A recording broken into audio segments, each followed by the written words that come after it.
ငါ24ရက်နေ့ညနေ4နာရီခွဲထွက်ခဏတော့3-5ဖြစ်ပါလေအဲ့ဒီတော့မနက်ကထွက်တာ4နှစ်ညနေမှာ3-5ထွက်တော့မချိန်လုံးကလက်ခတ်ထွက်တော့ခဲ့တာဖြစ်ပါလေ break နေနဲ့ဆိုလို့ရှိရင်တော့6 break 10 break ဖြစ်ပြီးတော့စုံ break ဆိုတဲ့ break နဲ့ကိုလို့စုံကနန်းကြနေပါလေအဲ့ဒီမှာထူးခြားချက်တစ်ခုတွားတွေ့ပါပြီမနေ့ကထွက်ခဲ့တဲ့ခနန်းကတော့3ချောင်းနဲ့ရှင်းအားပါ3ချောင်းနဲ့ရှင်းအားရဲ့ break က9 break နဲ့3 break ဖြစ်နေပြီးတော့အဲ့ဒီ break နဲ့ကိုလုံးကမာခနန်းလေးကြီးပဲဖြစ်နေပါလေမဆိုတဲ့ break ကိုကြပါလေအဲ့ဒီတော့ပထမနေ့မှာမ break ထွက်ပြီးဒီနေ့ဒုတိယနေ့မှာစုံ break ကိုကြားနေပြီဆိုတဲ့အတွက်နတ်ဖန်ကတော့ကိုထိုးကွက်လမ်းကြောင်းကောင်းရည်တကူပေါ်လာပြီးဖြစ်ပါလေကျွန်တော်တို့အဲ့ဒီလမ်းကြောင်းကနေပြီးတော့နတ်ဖန်ကတော့ကိုထိုးကွက်လမ်းကြောင်းကောင်းတကူပေါ်ထုတ်ကြမယ်ခဏနေမမြောက်ဝေပြင်မှာတခုပြောစရာလေးရှိပါတယ်ဒီ suite တွေ channel မှာတင်တဲ့ခဏနေထူးကွက်တွေ formula တွေအဲ့ဒါတွေအားလုံးကအမြဲအလကားနေပေးမှာဖြစ်ပါတယ်ဒီ suite တွေ channel ကနေပြီးတော့ Telegram ကိုလာခဲ့ပါဂရုတွေကိုဝင်ပါပေါက်လို့ရှိရင်ပေးပါပေါက်ပြီးလို့ရှိလို့ရှိရင်လိုက်တောင်းတာအဲ့လိုဟာမျိုးတွေပဲတော့မှလုံးမှာမဟုတ်ပါဘူးအားလုံးတော့ကိုခဏနေကိုအမြဲလကားမြဝေတော့မှဖြစ်ပါတယ်နော်အဲ့ဒါဒီတကူမြဲတတိပေးရလို့ပါစွေဒီ channel အနေနဲ့ဖဆန်တောင်းတာတကယ်လို့ဂရုခေါ်တာအဲ့မျိုးတွေရှိခဲ့လို့ရှိရင်လည်းအဲ့ဒါစွေဒီ channel ကနေလုံးဝမဟုတ်ပါဘူးလို့အဲ့ဒါဒီတကူတော့အားလုံးကိုပြောထားကြလို့ပါ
ဒီဆီယာမဘင်းဖန်တယ်ဆိုတာမရှိပါဘူးခုထိုးခွက်တွေကလည်းနိုင်မယ်ဆိုတော့အာမခံချက်မရှိပါဘူးဒီထိုးခွက်တွေက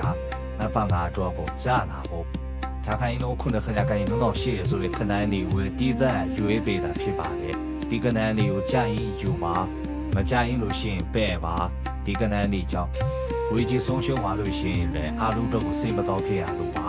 ဒီခဏန်းလေးဟာမနက်ထွက်မယ်ညနေထွက်မယ်ဆိုရင်အာမခံချက်ကတော့ဘယ်သူမှပေးနိုင်မှာမဟုတ်ပါဘူးเนาะအဲ့ဒါလေးတကူကြိုပြီးတောင်းပန်ပါရစေ